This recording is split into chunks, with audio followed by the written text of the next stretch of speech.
Right. Hello, grade 6 students. Today we are here to learn chapter 9 of your grade 6 textbook. That's called fractions.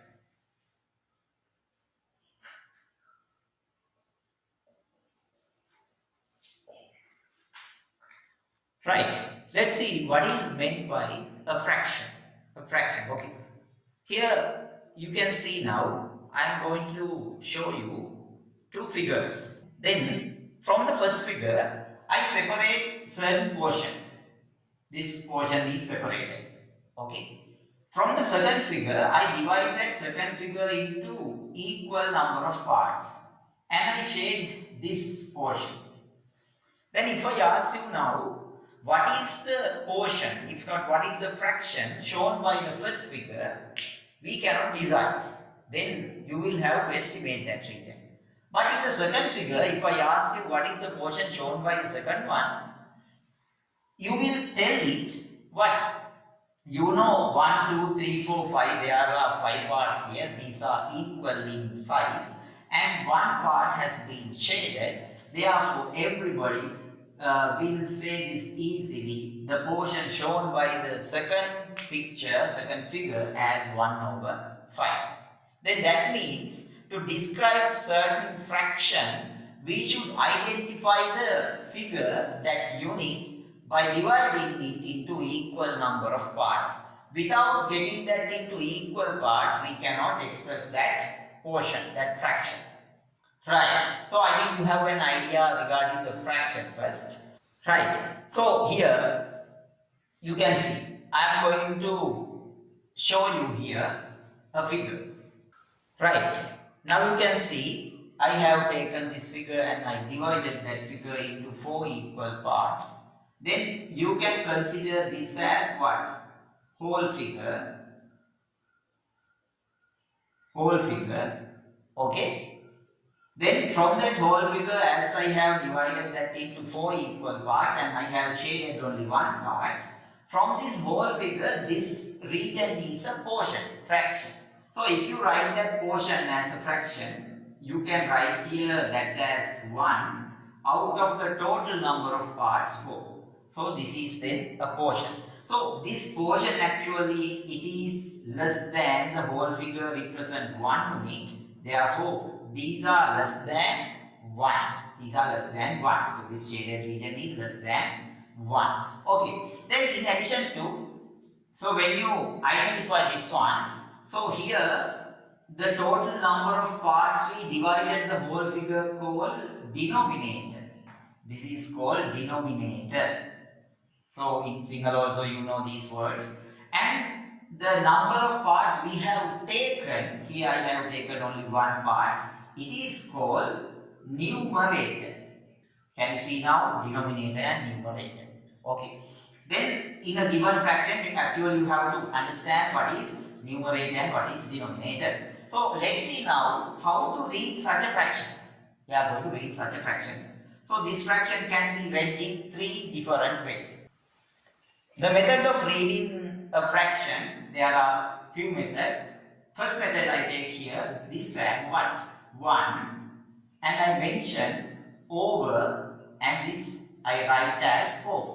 So 1/4. One method of reading this fraction is 1/4. Actually this line, 1 is over the line and 4 is below the line. So 1/4. Right.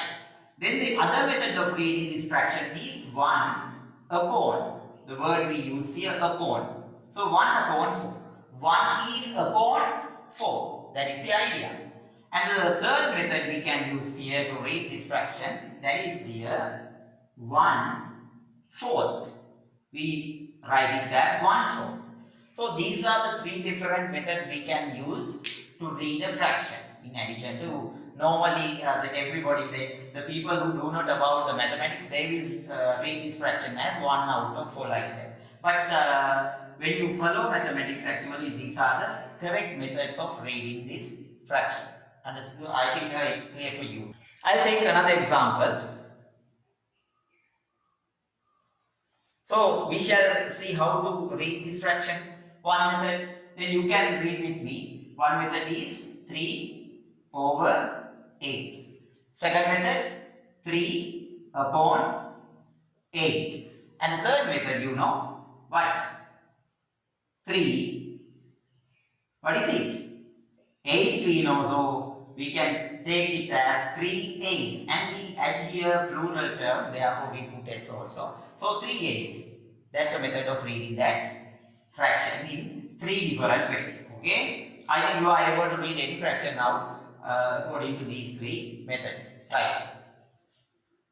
Now children, then after learning, okay, reading and identify the numerator and the denominator of the fraction, the other thing, there are some special words we can use to give fractions. Okay. Then you know, if you get this one,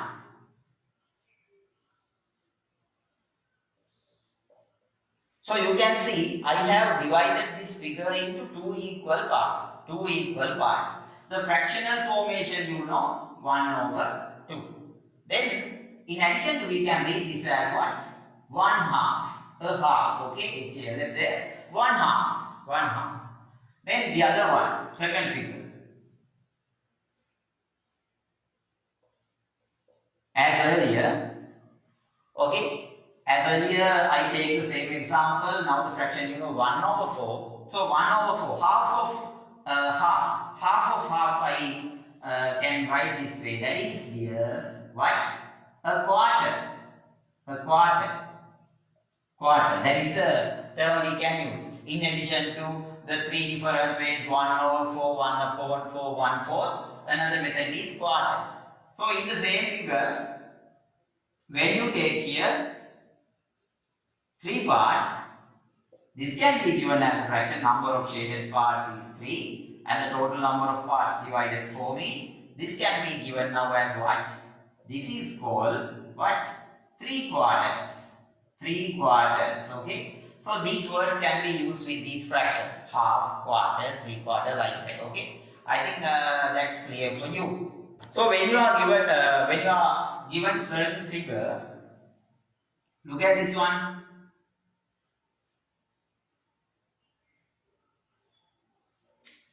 I have divided this circle into 8 equal parts. So if you take one part here, this portion, you know, 1 over 8. 1/8, okay? 1 over 8. So if you counted how many 1/8 parts are there? 1, 2, 3, 4, 5, 6, 7, 8. This way. That means if you get now, we can see now in 3 over 8. In 3 over 8. In 3 over 8 means in 3 over 8, so you can show it by using this diagram. 3 parts can be shaded. So here, that is 3 over 8. So in 3 over 8 consists, so you can see in 3 over 8, there are what? There are 3 1 over 8. Can you see?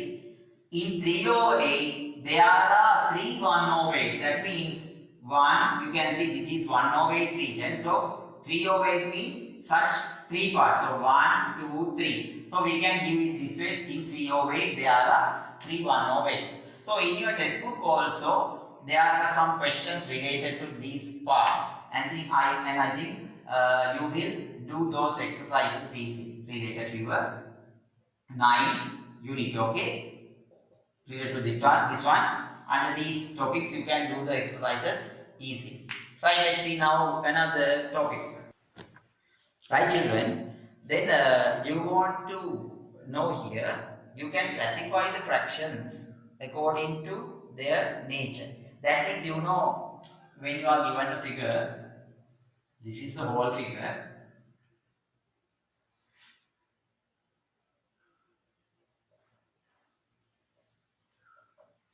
So whole figure I have divided into 4 equal parts, and I have shaded 3 parts. So this way, by dividing this whole figure into any number of parts, you can select particular parts.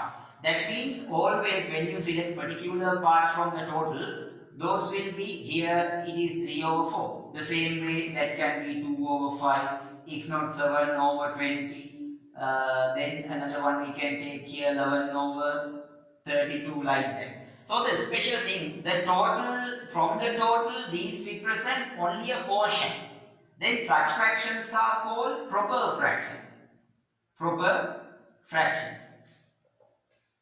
The proper fraction means in those fractions numerator is less than the denominator. You can see 3 is less than 4, 2 is less than 5, 7 is less than 10. So numerator is less than the denominator means they are proper fraction. In addition to some fractions can be seen, only one part is shown by the whole. Only one part is shown by the whole. 1 over 4. There are 4 pieces for the total and only one part is selected. Out of 9 parts, only 1.